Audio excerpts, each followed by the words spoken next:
Shalom, bien-aimés dans le Seigneur. J'aimerais juste nous dire une chose à nous qui sommes l'Église de Jésus-Christ. La parole de Dieu déclare dans Hébreux, chapitre 13, le 8e verset, Jésus-Christ est le même hier, aujourd'hui et éternellement.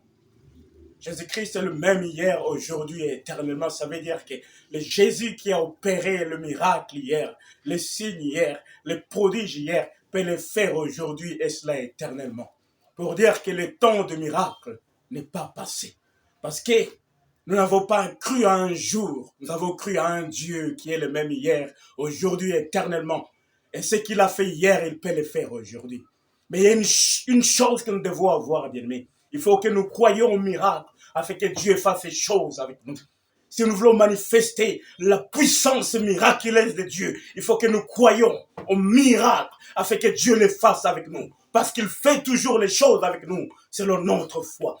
Et Dieu est sur le point de libérer sa puissance miraculeuse de Dieu dans cette église du temps de la fête. Il faut que l'église apprenne à croire à ce Dieu-là, tout puissant, détenteur de la toute-puissance, celui à qui rien n'est impossible, parce que nous manifestions cela, bien-aimés.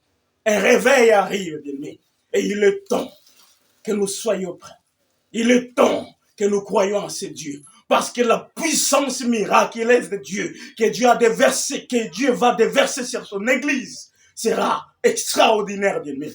Attendez-vous à un réveil, car ça arrive. Le monde entier va brûler de la puissance miraculeuse de Dieu. Des milliers d'âmes vont être gagnées.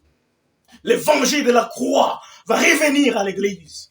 Parce que c'est à cela que le miracle sera manifeste. Parce que chaque fois que l'on parle de la croix, chaque fois que l'on parle de Jésus-Christ, mort et ressuscité pour le salut des âmes, Dieu libère sa puissance des miracles. Parce qu'on vient de parler de la seule chose qui brûle dans le cœur de Dieu, le salut des âmes, bien-aimés. Revenons à l'évangile de la croix. Si nous voulons voir la puissance miraculeuse de Dieu et croyons au miracle